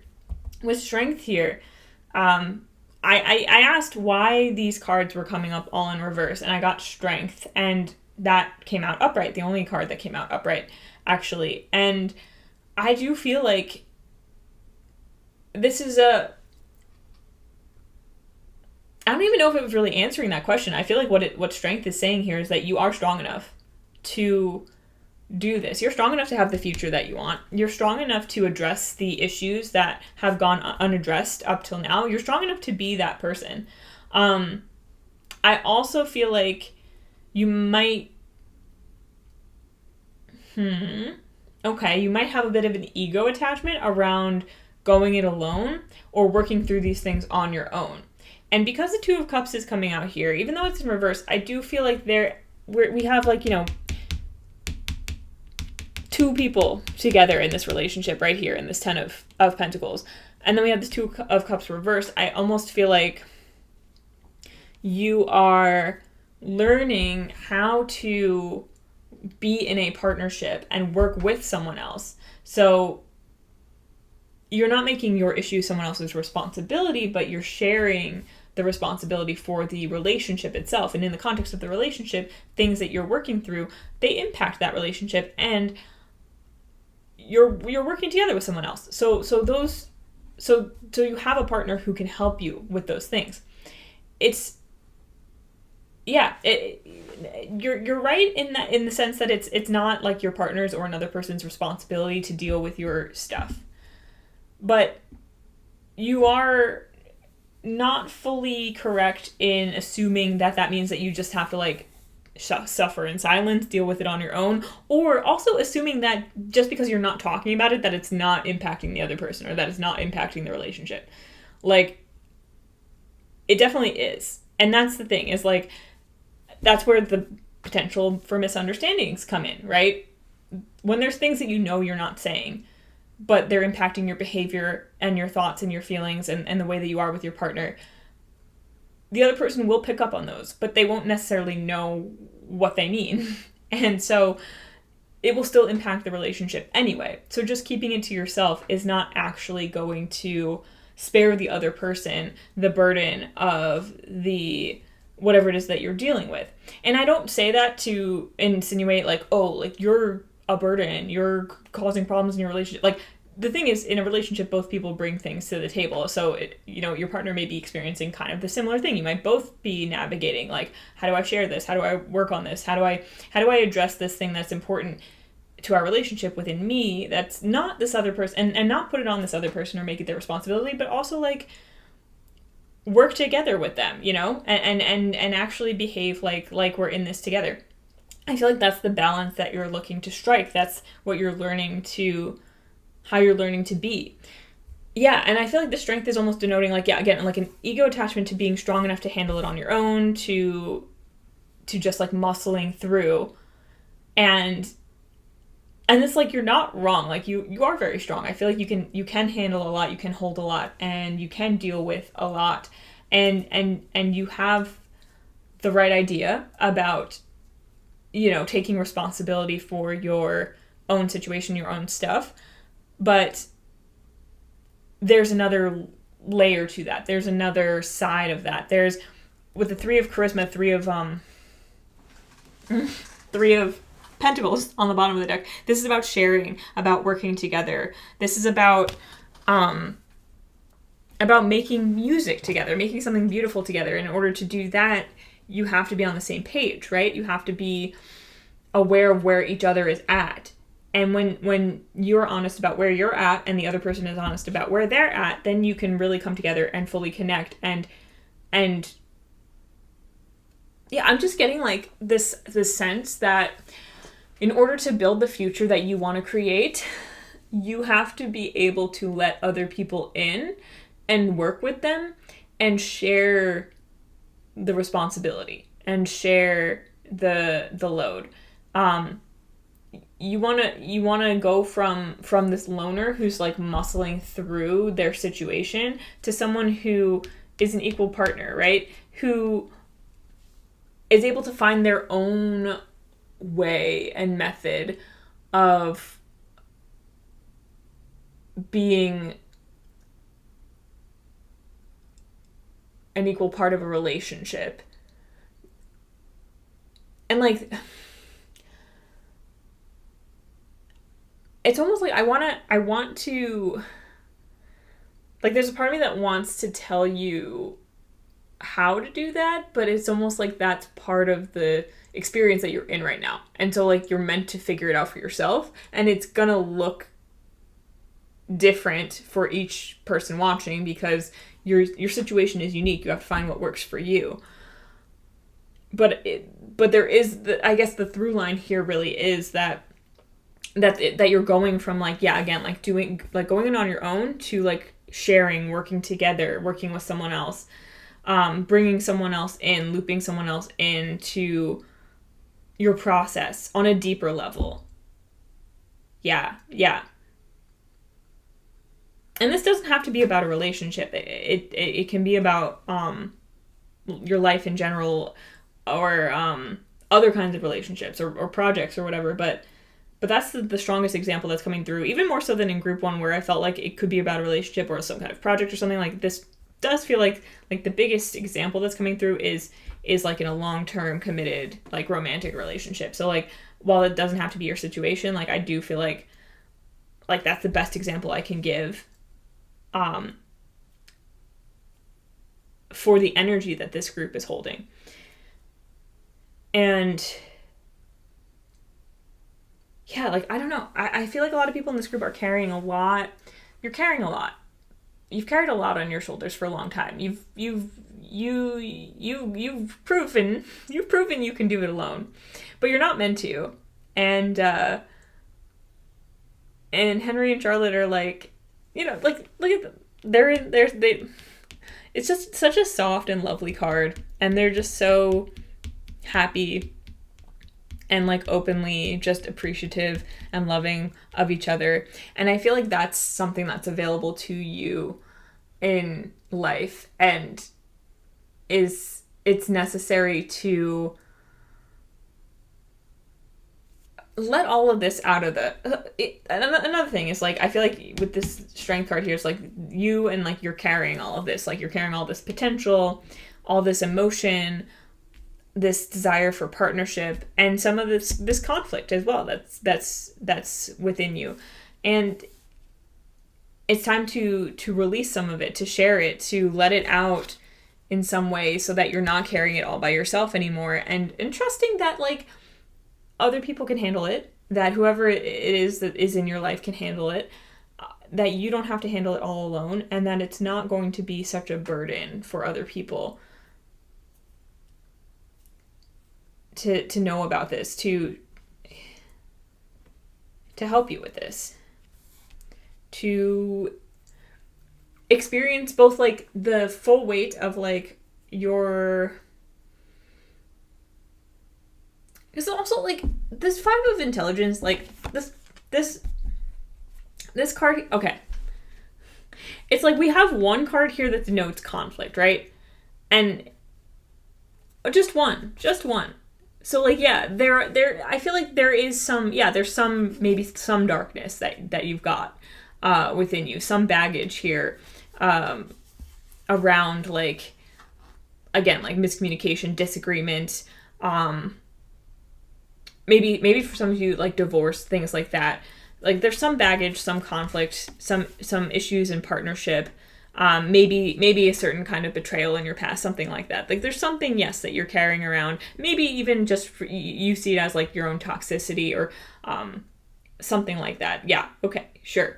But then you've also got the Ace of Cups and the Two of Cups and the Ace of Pentacles. Like, you're brimming with all this potential here, and with this desire for partnership and to work together and to share, right? So like you've got like 3 out of 4 ain't bad, you know? And I feel like you're carrying all this inside because it's like you're afraid that if you let like this potential out and these desires out and your emotions out, that also like the toxicity will get out too. You'll let that out and it'll all come out together and it'll ruin everything. And so you're carrying it all inside, you're keeping it all inside, you're keeping it all like locked in, because it's like you're afraid that like letting the stuff that you see as the good stuff out will also let the bad stuff out.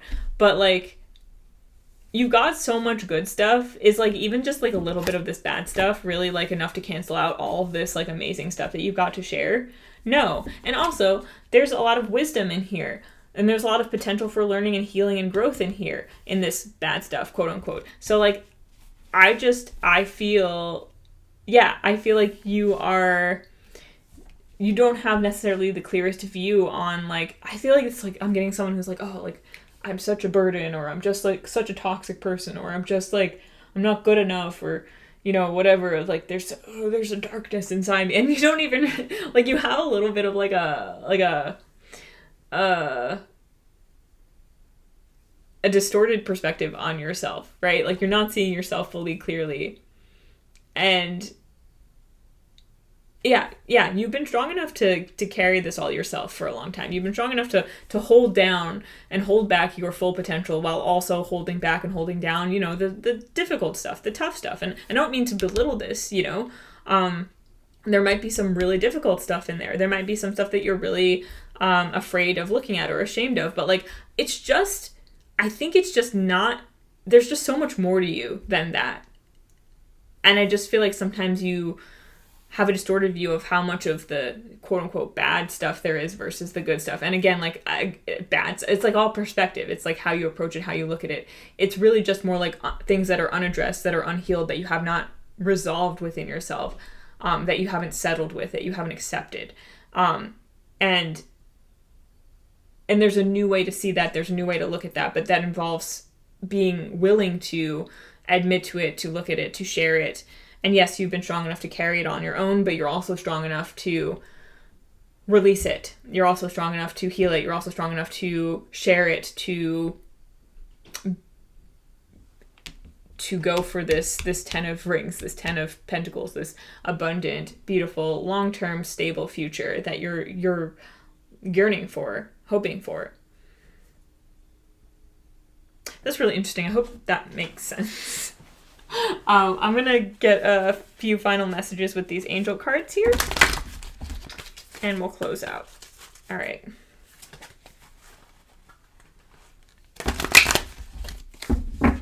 So what additional messages do you have? Okay, we'll take both of those. Oh, 3. There's 3. Okay. Surrender, abundance, and hope. We'll read them in this order. So surrender. Whatever you resist in life persists. Yes. Okay. So I feel like you're resisting this, and also by resisting this, you're resisting all of the good stuff, all the stuff you want. Whatever you resist in life persists. Ask your angels to help you dissolve all the resistances of your ego. I mentioned ego, inner conflict and struggle, the rigid mindsets and habits, so that they can flood your life with higher truth and joy. When you surrender to the guidance of your higher self, all the energy you have been using in resistance becomes available to you. Yes, that's what I'm saying. It's like your resistance to like this is like taking so much of your energy, right? You've been using all your strength to hold it down. And then you're also holding all this back. And so it's like you're using your energy up on resisting that instead of like using your energy on building this. Yes. Okay. That's what I've been saying. Anyway, you've been using it as it becomes available to you. Vitality, inner peace, harmony, and most of all, love are your spiritual rewards. So flow with the pace of life. Relax and tune in. Then follow the guidance of your intuition, knowing that the angels will support you at all times. I surrender to the flow of life is your affirmation. Cool. So surrender. Then we have abundance. Yes, makes sense with this 10 of Pentacles here. It is time for your life to flow with prosperity, love, and success. You draw from the limitless universal pool according to your belief in how much you deserve. Yes, and I feel like there's like a little crack in the whatever in your life, in something that happened or something that you're holding inside, that it's just like, again, smaller than you think it is, and you're using that to like justify why you don't deserve all this abundance and success, and you're just like, oh, like if I let all this out, this is gonna come out too, and I can't handle if that comes out. But you can. And all of this is stronger than all of that. Anyway. Yeah. Where was I? You draw from the limitless universal pool according to your belief in how much you deserve. Angel wisdom is reminding you now to believe in yourself and trust that you deserve more. Then you will attract abundance and the true riches of life. To feel surrounded by love, open your heart to others. That too, there's an opening of your heart to others, whether in a romantic sense or otherwise. That needs to happen here. With the 2 of Cups, like you want real connection. Choose to do what fulfills you most, and the angels will bring you joy, satisfaction, and success. Enhance your prosperity by receiving graciously, giving out willingly, and saying thank you for everything. Enjoy all that you have, and more will come to you. Affirmation: I deserve love, prosperity, and success. Yes, and I feel like you really need to say that to yourself. I deserve love, prosperity, and success. Henry and Charlotte believe in you. So do I. And so does Archangel Gabriel. Hope. Hope indicates that the sun is about to come out in an area of your life. Good. Yes, this is why this is coming to light, because I feel like you know this deep down and you understand that it's time to let go. The angel wisdom reminds you that your spirit is immensely resilient and powerful. Oh yes, and Archangel Gabriel is also like the angel of like grace and like mercy and like revelation, right? Like new things, like I don't know, I they're the one who's depicted in like the Judgment card, and that's like the rapture and everything, like this last minute like savior kind of energy, right? Coming in, swooping in, and like giving. So yeah, so hope. There's hope because there might be some windfalls or miracles or things on the way to you that you just need to be open to, or available to you. Maybe calling on Archangel Gabriel for help in that sense will help. But yeah, it's like believing that you are deserving of that kind of intervention, of saving in the first place. The angel wisdom reminds you that your spirit is immensely resilient and powerful, So keep faith with your dreams and visions. Remember, the universe wants you to have your heart's desire. It is simply waiting for you to believe that you deserve it before the angels bring it to you. Yeah, deserve keeps coming up. And I feel like there's like that little crack in that vase right there. That 5 of Swords in reverse. That's like you're seeing as something or some aspect of you that you feel like that means that you don't deserve what you want, the abundance that you want. But holding that back and trying to keep that under lock, again, it's like keeping all of your potential, all of your goodness, all of the things you have to offer, all of your desires also under lock and key. And then you just get none of the good things. It's like you're punishing yourself for such a small fraction of your life, or a small fraction of your existence, of like an accumulation of like things that you've done, or a family, family generational wound or something. Like you're holding yourself responsible for something that like is so much smaller than you think it is. It does not need to have as much like hold over you in your life. It doesn't make you any less deserving of what you want. Do your part by deciding what you truly want. Yes. Then send out positive thoughts for the changes you seek, for the changes you seek, and for the fulfillment of your wishes. Yeah. Like, I think this Ace of Cups can also be, like, your fulfillment and wishes. Like, yeah, it's just, like, you're afraid to even make them, to speak them, but you're meant to make those wishes, speak those wishes out.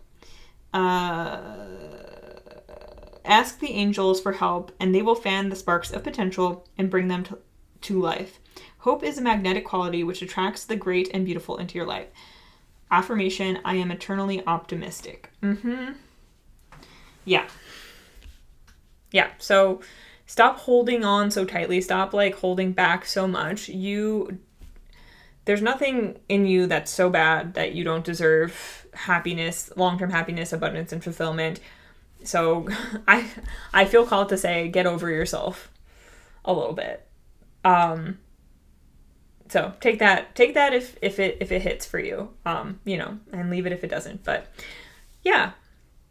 So Henry and Charlotte say, you deserve a long-term, abundant future, happy future, all the wishes of your heart, and it's time to overcome any generational or personal curses, things that you feel ashamed of, things that you're trying to keep hidden or let go unaddressed, or anything you're suppressing, anything you're not expressing to people who are important in your life.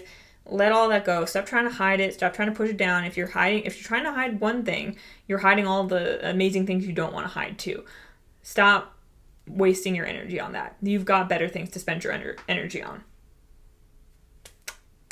Yeah. Oh, like 10 of Pentacles, 10 of Rings. That's what's available to you when you stop wasting your energy on suppressing all that. Good stuff. Okay.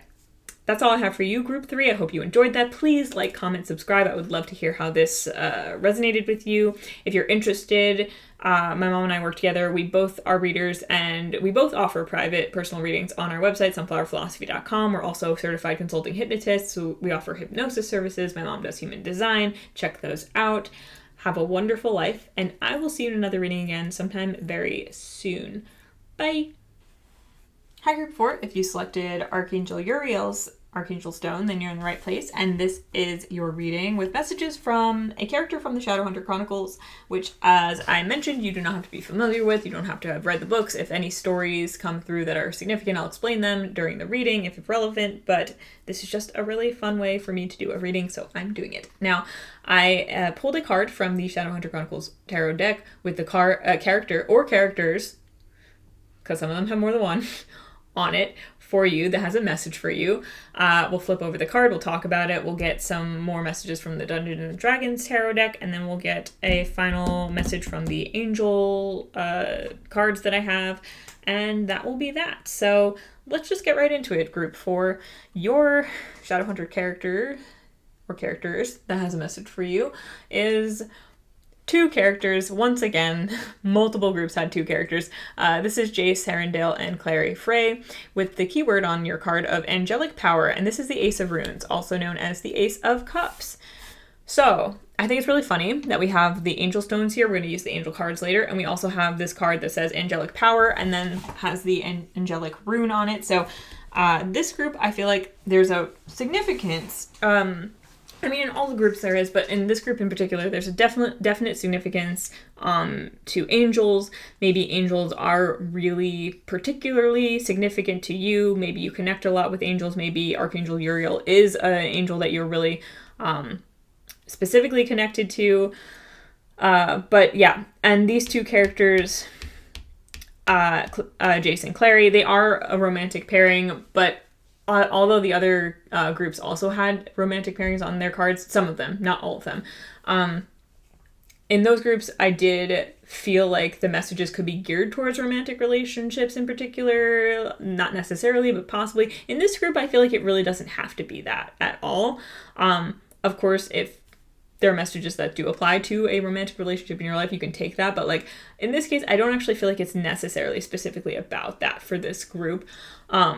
But Jace and Clary are here nonetheless, and both of these characters have a special connection with an angel in that they have a little bit, like all Shadowhunters have some angel blood in them. They're like demon hunters, for those of you who aren't familiar. They have angel blood in them, but these two have a little bit extra.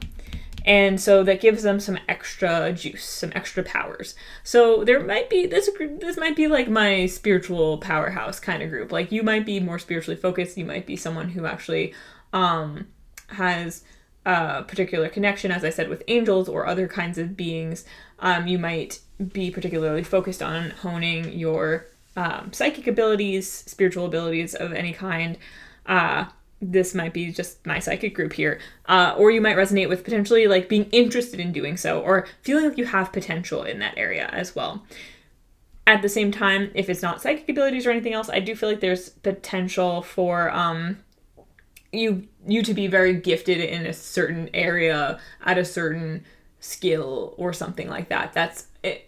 That could almost be supernatural to a degree. Like maybe you feel like maybe you're a writer and you feel like you really channel your stories, like you get into like another headspace and you just, really create from that space, or you're a really talented painter or something like that. And I also feel like there's something here about like special talents or abilities or gifts that you were like born with or that are kind of inherent to you. It doesn't necessarily mean that you don't have to hone them or work at them, but it's like they do come easier to you or more naturally than they would to other people. And you are meant to use those gifts and express them in some way. There's also something here about maybe some kind of gift coming to you, an opportunity or a gift on your way to you from the relationship. Well, I guess there's a significant one that is relevant to you, then yeah, it could be that. It could be in the form of relationship, or in general, I was saying a gift from the universe. Maybe also from specific guides or beings that you connect with often. This is a really interesting one. No, those all fell on the floor. We have to shuffle it up properly. We're gonna get your tarot cards now and really hone in on what this message is that Jace and Clary have for you. I do feel like there's a message here though about you being very like spiritually supported and spiritually protected. All right. Oh my god. Cards just flying all over the place. All right. Group 4. Jace and Clary, what message do you have for group 4? What message do you have for group 4? What message do you have for group 4? What message do you have for group 4, please? Oh, okay. The lover. Wow. Okay, I was like, this was probably not about a romantic relationship. And then, like, the lovers fall out. And the Nine of Swords. Okay. What other message do you have for group 4? Nine of Strength, Nine of Wands, Page of Wisdom, Page of Cups, and then do you have any other? Queen of Wisdom, Queen of Cups. Okay, lots of cups out here. We've got the Ace of Cups. I know it says Ace of Runes, but that's just the corresponding suit. Three of Strength on the bottom of the deck. That's Three of Wands. Okay. Yeah, so we have Ace of Cups, Page of Cups, Queen of Cups, and we have the Lovers, Nine of Swords, and Nine of Strength. So 2 9s as well. Alright, so 9s could be significant to this group. Okay. Jace and Clary. What do they want to say to you? I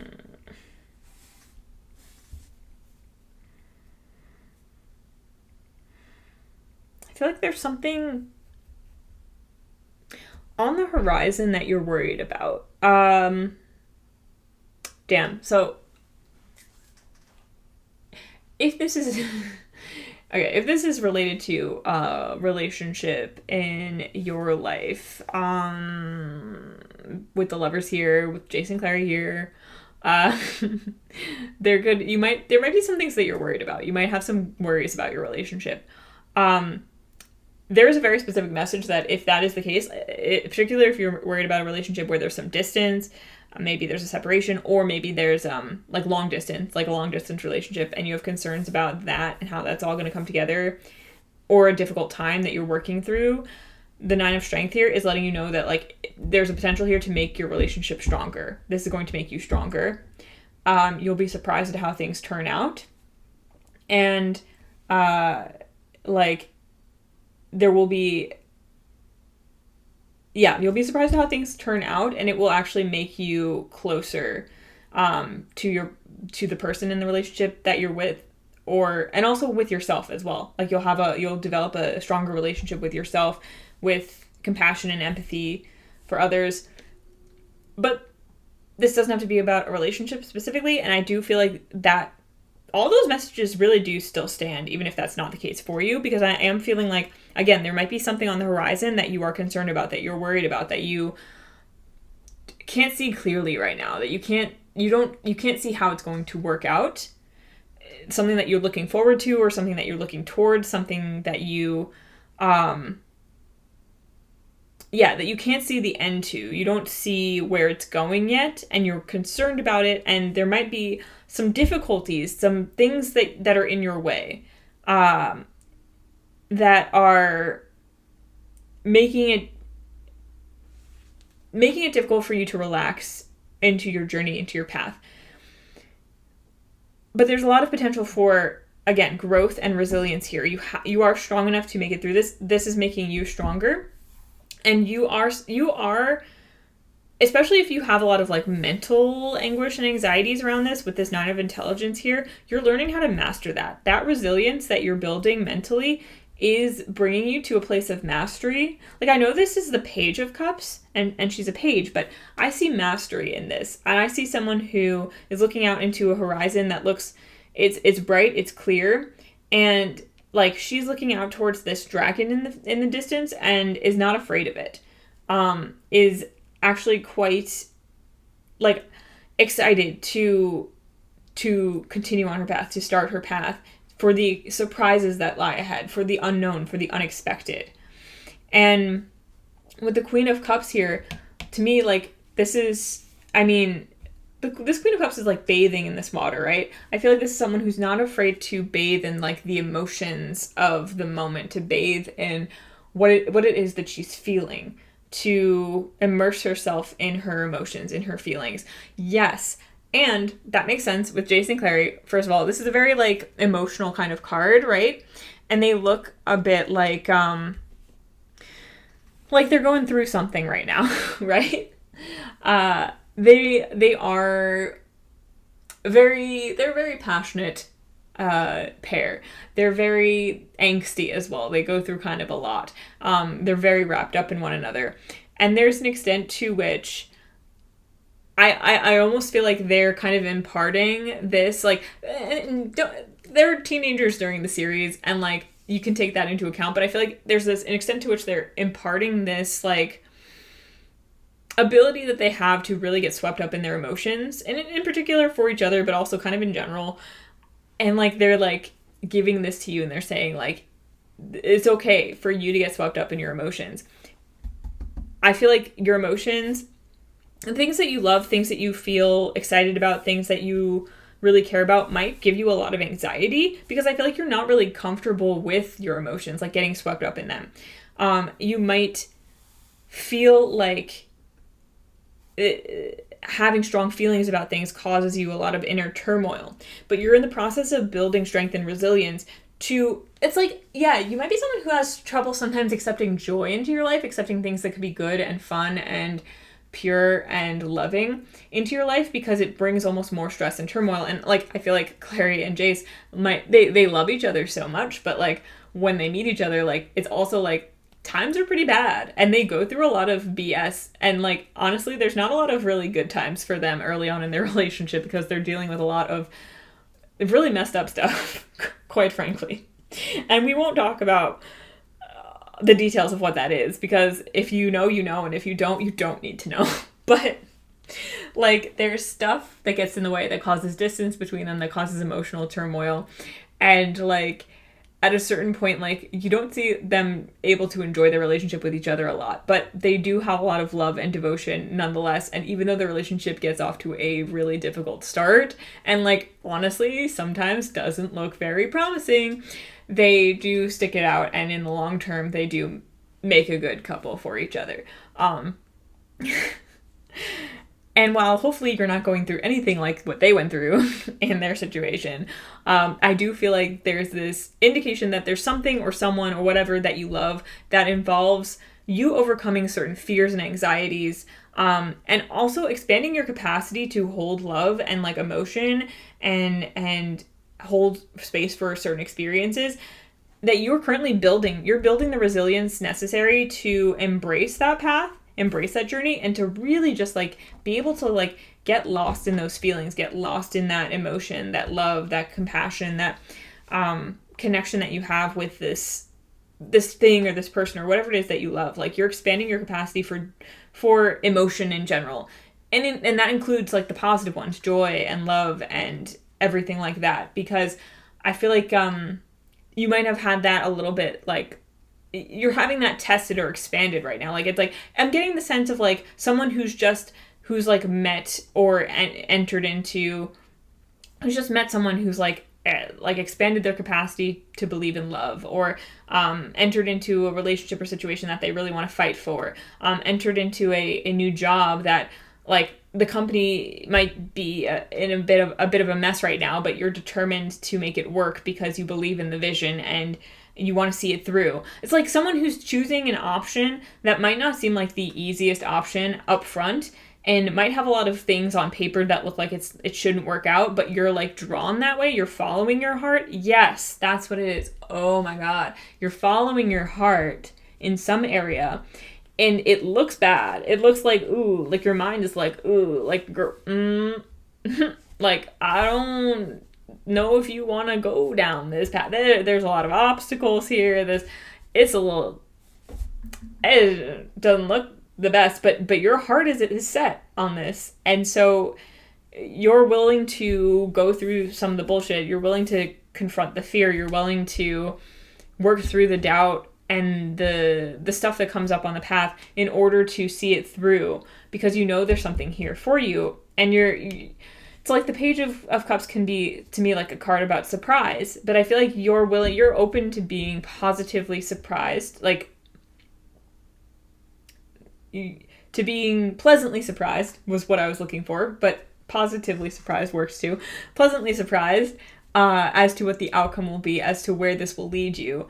And you're again, like deepening your connection with like your emotional body, your emotional self, and your ability to engage with that and feel things deeply while also like maintaining your center of power, your resilience, your strength, which is quite beautiful.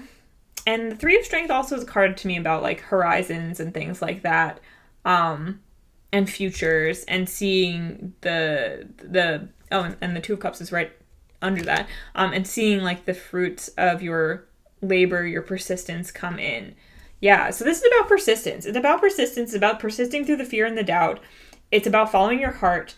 It's about being open to surprises. It's about having a more comfortable relationship with deep emotion, meaningful emotion and feelings and things like that, which is so lovely. And I just got the urge to check what Uriel stands for in the Archangel Stones. I haven't really gone over it for other groups, but it didn't feel as relevant. And this is vision and instruction. Yeah, so it's like vision and like holding your vision. Yeah, like I feel like this holding, you have this vision of this, like in the case of Jace and Clary, right? Things might have gotten real, right? But you know, they have this vision of this love that they have for one another, and they're holding tight to that. And so they get through like obstacle after obstacle after obstacle, and they never lose sight of that, right? And they never walk away from each other or give up on it. And I feel like that's where you're at with something in your life, like where you're holding this vision and you're working to hone your mind to not get in the way of your vision, to persist with it and keep going. Yeah. And with it being the Ace of Cups, again, like it could have to do with some kind of like power or gift that you have that does require like especially like you to hone your mental abilities, or just like, again, like overcome some fears and doubts and things like that. And it could be spiritual, it could be otherwise. I even just got the example of like an athlete, you know, who's kind of overcoming impossible odds, having faith in themselves, having faith in their path. Yeah. Vision and instruction. Archangel Uriel. I just feel like I kind of got the sense here, like almost like this guy's like a teacher, and these are his students, and he's like really proud of his students. Like I don't even think that's what's going on in this card, but that's kind of what I'm getting. It's like, yeah, like you might have some like spiritual guides or whatever who are able to help you with this path, who are like cheering you on and helping guide you, and are also really proud of the progress that you're making. Oh, we already got an angel card. I'll shuffle it up to get another one, but is there any other? Oh, two. Okay, cool. We already got introspection in another group. All right, okay, so the first card that came out is forgiveness. Angel wisdom reminds you that challenging people and situations are sent to you as your most important teachers. Well, we were just talking about a teacher, literally, but yeah, I feel like you like, again, there's like some challenging mental situations or like obstacles in your path right now. And yeah, forgiveness, like you might need to forgive yourself for stumbling a bit. You might need to forgive someone else on your path if this has to do with a relationship, but you might also have to forgive the universe for seemingly putting